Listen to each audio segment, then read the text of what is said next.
দ্রৌপদীর বস্ত্র হরণ করার চেষ্টা করেছিল। সামনে তো পাঁচটি স্বামী বসেছিল, মুখে কেউ কোনো প্রতিবাদ করছে না। প্রতিবাদ করবে কেমন করে? তারা যে পাশা খেলা হেরে গেছে। এই পাশা খেলা, জুয়া খেলা এমন একটি খেলা, হেরে গেলে বিপক্ষ দল যা বলে তাই করতে হবে।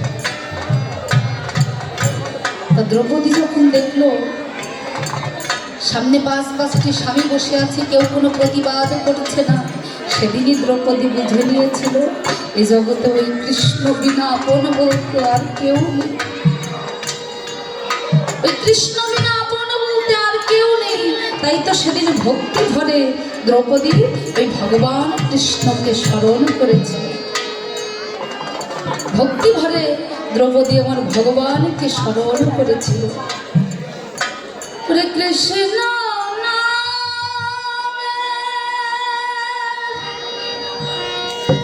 ভিখারি আমি, কৃষ্ণ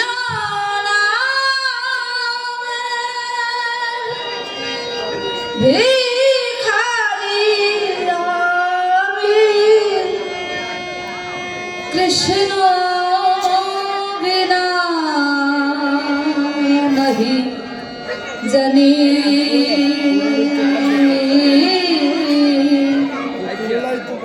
কৃষ্ণ বিনা नहीं জানি। কৃষ্ণ ভিখারি আমি, কৃষ্ণ নামের ভিখারি আমি, কৃষ্ণ বিনা नहीं জানি। কৃষ্ণ বিনা नहीं জানি। কৃষ্ণ বিনা नहीं জানি। না জানি সাধন তোমার, না জানি ভজন, কি ভুলে বুঝিব বলো ওই রাঙা চরণ।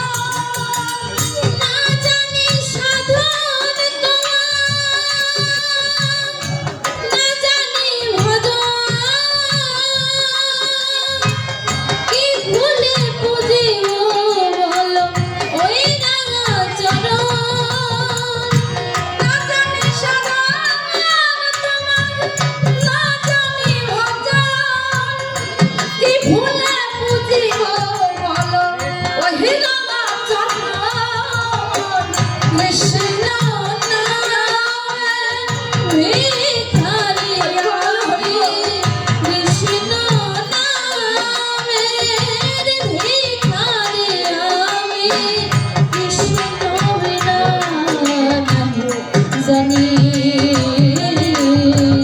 কৃষ্ণ বিনা नहीं জানি। কৃষ্ণ বিনা नहीं জানি। তুমি সৃষ্টি, তুমি স্থিতি, তুমি যে প্রলয়, তুমি যে পালন কর্তা, তুমি দয়াময়। তুমি সৃষ্টি, তুমি স্থিতি, তুমি যে প্রলয়, তুমি যে পালন কর্তা, তুমি দয়াময়। তুমি সৃষ্টি, তুমি স্থিতি, তুমি যে প্রলয়, তুমি যে পালন কর্তা, তুমি দয়াময়। কৃষ্ণ নামের ভিখারি আমি, কৃষ্ণ নামের ভিখারি আমি, কৃষ্ণ বিনা জানি। কৃষ্ণ বিনা नहीं জানি। কৃষ্ণ নামের ভিখারি আমি, কৃষ্ণ বিনা नहीं জানি। কৃষ্ণ বিনা নাহি জানি, কৃষ্ণ বিনা নাহি জানি, কৃষ্ণ বিনা নাহি জানি। ভক্তি ভরে যখন ভগবানকে স্মরণ করেছে দ্রৌপদী, ভগবান কৃষ্ণ কি করলেন? ভক্তের ডাক শুনতে পেয়ে ছুটে এসে একটি নয় দুটি নয় শত শত অস্ত্র দিয়ে ওই দ্রৌপদীর লজ্জা নিবারণ করেছে। তাই বলছি মা, আপনি যদি ভগবানের নাম করে এক গুণ দেন, ভগবানের নাম করে এক গুণ দান করেন, ভগবানই যে আপনাকে কত গুণ ফিরিয়ে দেবে তা আপনি গুণেও শেষ করতে পারবেন না। তাই সেই কলিকালের মহাপ্রভু গৌরাঙ্গ মহাপ্রভু নবদ্বীপের মাটিতে এসে বলেছিলেন, ভক্ত মোর আমি যুগে যুগে কাদের জন্য অবতীর্ণ হই জানো? তোমাদের লাগি আমি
তাই আজ হনুমান সেবা গ্রহণ করে প্রভুকে প্রণাম করে যাত্রা করেছে এই বন্ধন করে। আকাশ বাতাস কম্পিত করে হনুমান চলেছে ঔষধ। রাবণ রাজা বুঝতে পেরেছে যে ওই হনুমান যাচ্ছে ঔষধ আনতে, তাই পাত্র মিত্রদের ডেকে বলছে, ওরে যেমন করেই হোক এই হনুমানকে আটকাতে হবে। রাবণের পাত্র মিত্র বলছে, মহারাজ ওই হনুমানের সঙ্গে ছল করা তো অত সহজ নয়, আমরা কেউ তার সঙ্গে পেয়ে উঠব না। তখন রাবণ চিন্তা করছে, তাই তো এই হনুমানের সঙ্গে একমাত্র ছল করে পারবে কে? আমার মামা কারা নেব। তাই কাল নেমির বাড়ির দিকে যেতে যেতে ডাক দিয়েছে, ও মামা, মামা গো, বলি বাড়িতে কি আছো? কাল নেমি রাবণের ডাক শুনতে পেয়ে তার স্ত্রীকে ডেকে বলছে, এই শোনো, ওই যে রাবণ আসছে আমাকে ডাকতে, বেটা নিশ্চয়ই কোনো মতলবে আসছে। যদি এসে জিজ্ঞাসা করে মামা কই, তুমি সোজাসুজি বলে দেবে যে আমাদের উনি ঘরে নেই। কাল নেমির স্ত্রী বলছে, ওগো তুমি কোনো চিন্তা করো না, আমি ঠিকঠাক বুঝিয়ে বলবো। রাবণ রাজা আবার ডাকছে, ও মামা, বলি বাড়িটা কি নেই নাকি?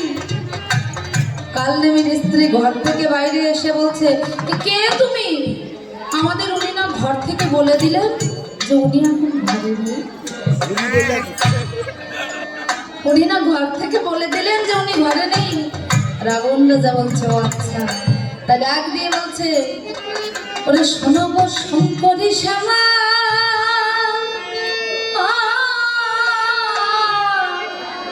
কোথায় কাল নেমি মামা?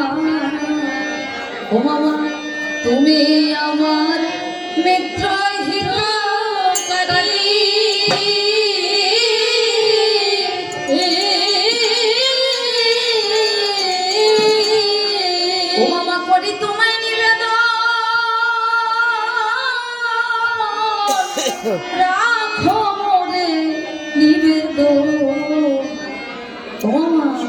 তরাই যাও সে বন্ধু মাদন গিরি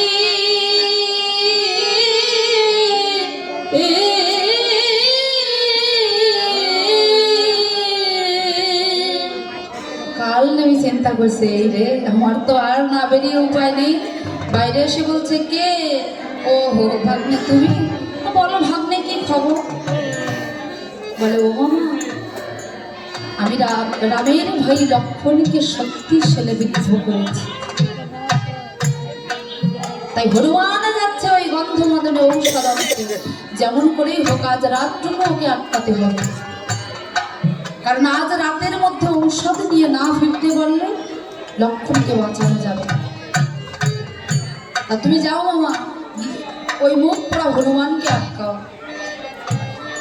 কাল নেমে বলছে ভাগ্নে ওই মুখ পোড়া হনুমানের সঙ্গে ছল করা তো অত সহজ নয়। বলে ও মামা মারিলে পবন কুমারে অর্ধেক রাজ্য দেব তোমারে, আরো দেব অর্ধেক রমণী। ওই হনুমানকে মারতে পারলে আমার অর্ধেক রাজ্য সহ অর্ধেক রমণীর ভাগ আমি তোমায় দিয়ে দেবো। কাল নেমে চিন্তা করছে বাবা এ তো দেখছে না চাইতে পুরোটাই পাওয়া। এখানে বসে এই রাবণের হাতে মার খাওয়ার চেয়ে গিয়ে ওই মুখ পোড়া হনুমানকে মেরে আসে। তাই কাল নেমে আমার যাত্রা করেছে কোথায়? ওই গন্ধমাদন পর্বতে। কেমন ভাবে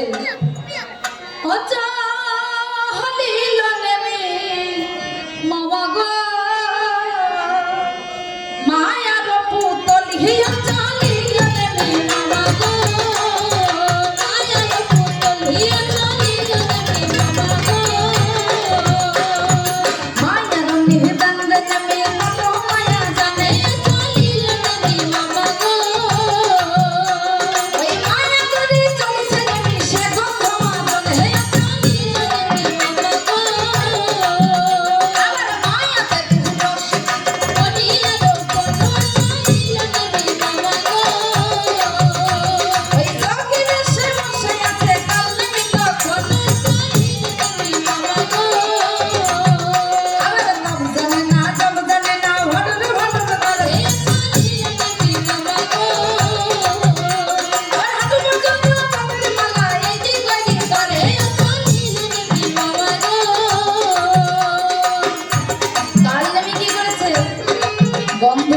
পর্বতে গিয়ে যোগী বট ধরে বসে আছে।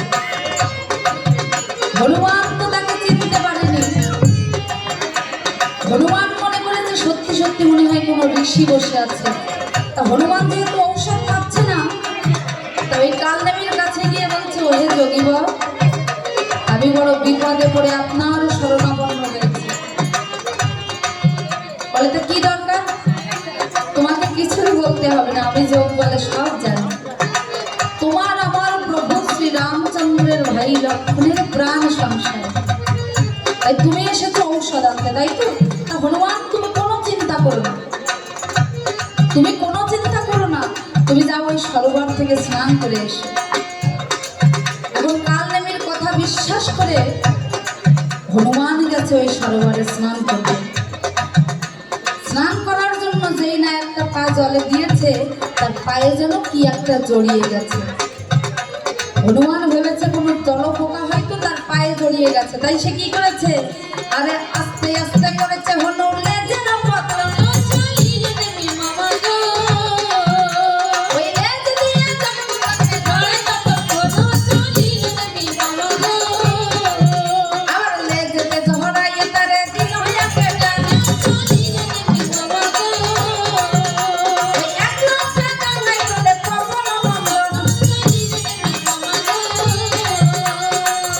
যেই না লেজে জড়িয়ে টান দিয়েছে, তাকে বিশাল কুম্ভীরিণী তাকে হা করে খেতে আসছে। তখনও পুনরায় লেজে জড়িয়ে যেই না আছাড় মারতে যাবে, ওই কুম্ভীরিণী মানবীর বেশ ধরে শূন্যে চলে গেছে। হনুমান বলছে হে দেবী কে তুমি? কে তুমি? তোমার পরিচয়টা দিয়ে যাও। কুম্ভীরিণীর বেশধারী দেবী বলছে হনুমান আমি স্বর্গের অপ্সরাদের মধ্যে একজন, নাম আমার গন্ধকালী। ওই দক্ষমণির অভিশাপে এতদিন এই সরোবরে আমি কুম্ভীরিণী হয়েছিলাম। আজ তোমার স্পর্শে আমি মুক্তি পেয়েছি। তবে তুমি সাবধান, তুমি সাবধান হও। ওই রাবণের মামা কাল নেমে মারবে বলে ছল করে যোগী বর ধরে বসে আছে।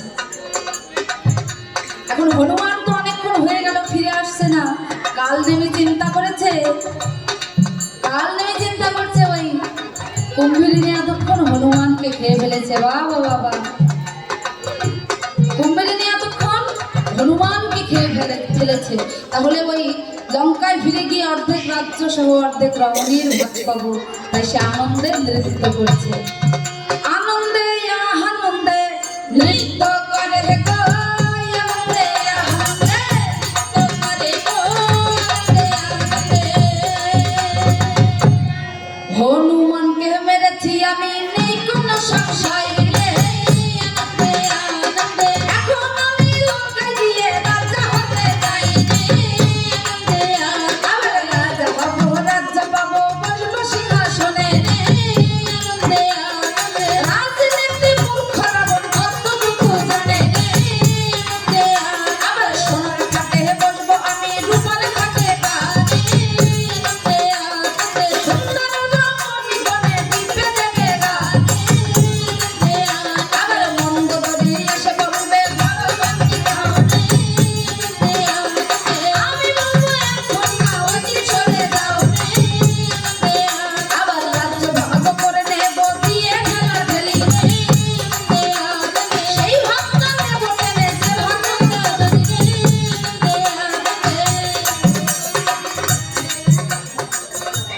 হায় হায়, এ আমি কি বলে ফেললাম। আরে মন্দোদরি যে আমার ভাগ নেব,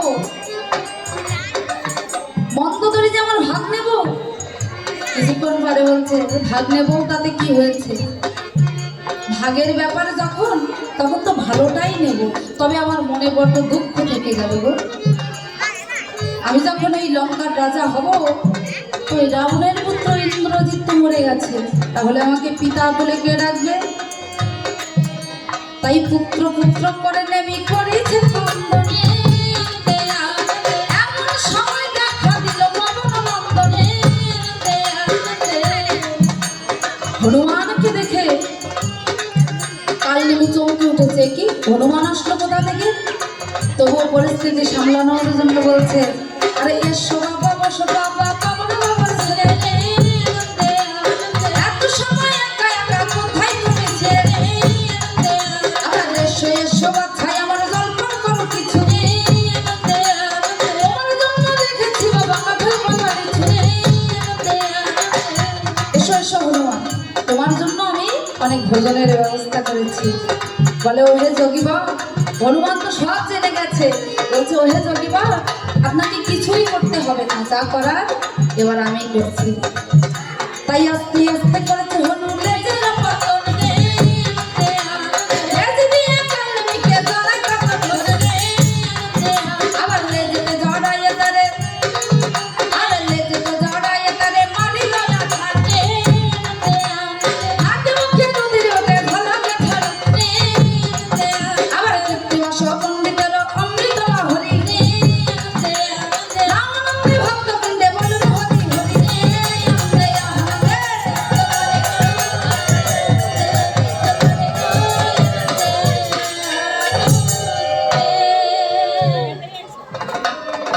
কাল নেমিকে হাত পা মাথায় একসঙ্গে করে এমন ভাবে ছুড়ে মেরেছে, গিয়ে পড়েছে একেবারে রাবণের রাজসভায়। রাবণ রাজা বুঝতে পেরেছে যে তার মামা কাল নেমি ওই হনুমানের সঙ্গে পারেনি। তাই এবার তাকে অন্য উপায় বের করতে হবে। তাই সূর্যদেবকে ডাক দিয়ে বলছে, ওহে সূর্যদেব, এই রাত্রি দ্বিতীয় প্রহরে তোমাকে গিয়ে উদয় হতে হবে। বলে মহারাজ, এখন তো মাত্র রাত্রি দ্বিতীয় প্রহর, আমি কেমন করে উদয় হব? বলে ওসব আমি জানি না, কিন্তু আমার আদেশ তোমাকে পালন করতে হবে। তাই সূর্যদেব আমার মহারাজের আদেশ পেয়ে চলেছে ওই পূর্ব দেশের উদয়। যেই না হনুমান দেখতে পেয়েছে পূর্ব দেশে আলোর ছটা, হনুমান গেছে পূর্ব দেশে, গিয়ে দেখে সূর্যদেব রথ আরোহণ করে প্রস্তুত হচ্ছে উদয় হবে বলে। বলে ওহে সূর্যদেব, এই রাত্রি দ্বিতীয় প্রহরে এখানে? বলে আর বলো না হনুমান, রাবণ রাজা আমাকে আদেশ করেছে এখনই উদয় হওয়ার জন্য। বলে আচ্ছা বেশ, উদয় হবে, কিন্তু আমার অনেক দিনের ইচ্ছা আমি তোমার সঙ্গে একটু বাহুবন্ধনে মিলিত হব, তোমার সঙ্গে আমি একটু মিত্রতা প্রকাশ করি। এবার সূর্যদেব আর হনুমান যেই না বাহুবন্ধনে মিলিত হয়েছে, হনুমান কি করেছে, বিশাল আকার ধারণ করে ওই সূর্যদেবকে ধরে তার কানের মধ্যে ঢুকিয়ে দিয়েছে। বলে ও সূর্যদেব, আমার কানের মধ্যে থেকে ওখানেই উদয় হও আর ওখানেই অস্ত যাও। সূর্যদেবকে বন্দি করে হনুমান পুনরায় ফিরে গেছে গন্ধবনে।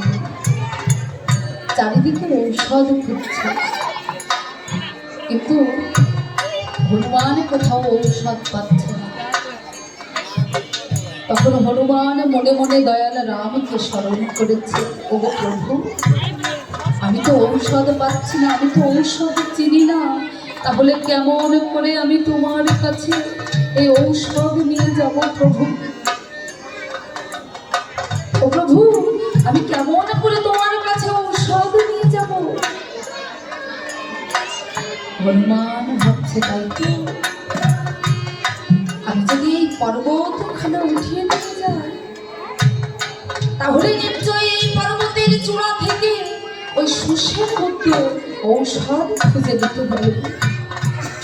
তাই প্রভুর নাম স্মরণ করে হনুমান কি করেছে, জয় রাম শ্রীরাম বলে ওই পর্বত ধরে টান।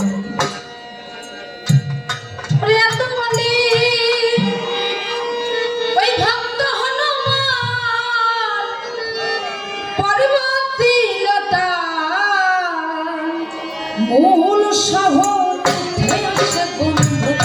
মদন পর্বত খান, মূল শহর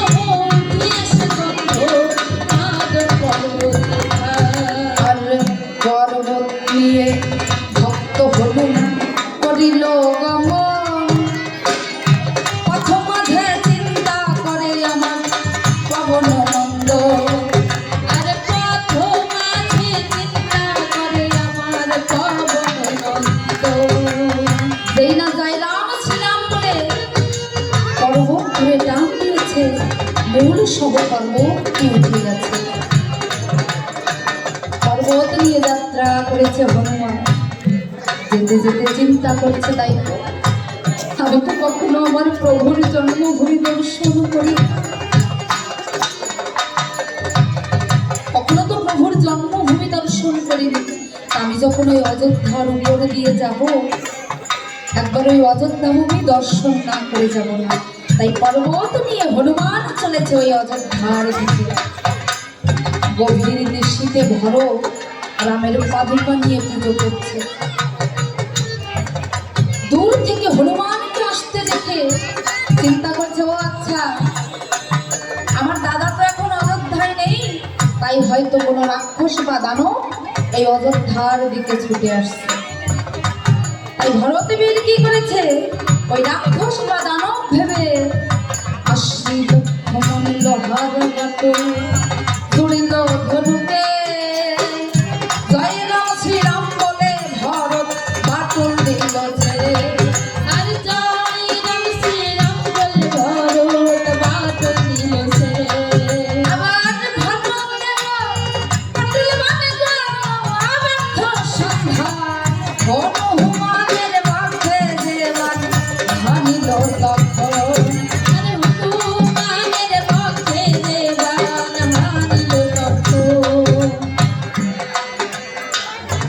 যেই না হনুমানের পক্ষে ওই বাটুল বাণ নিক্ষেপ করেছে, হনুমান আমার জয় রাম শ্রীরাম বলে মাটিতে পড়ে গেছে, রাম রাম বলে কাঁদছে।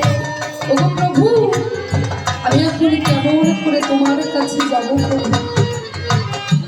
রাম রাম বলে কাঁদছে, আমি এখন কেমন করে এই ঔষধ নিয়ে তোমার কাছে পৌঁছাবে। যেই না হনুমান রাম রাম বলে কাঁদছে, সমস্ত অযোধ্যাবাসী ছুটে এসেছে। কি কে রাম রাম বলে কাঁদছে? কে তুমি? বলে মহারাজ, আমি অযোধ্যাপতি রাজা দশরথের পুত্র শ্রীরামচন্দ্রের কিঙ্কর। নাম আমার পবন পুত্র হনুমান। আমার প্রভুর ভাই লক্ষ্মণকে ওই লঙ্কাধিপতি রাজা দশানন শক্তিশালী বিদ্ধ করেছে, তাই আমি গিয়েছিলাম ঔষধ। আমি তো ঔষধ চিনি না, তাই এই পর্বত খানা থেকে নিয়ে এসেছি। লক্ষ্মণের কথা শুনে সবাই কাঁদছে। এমন সময় প্রভু রামচন্দ্রের মাতা কৌশল্যা এসে হনুমানকে বুকে জড়িয়ে ধরে বলছে,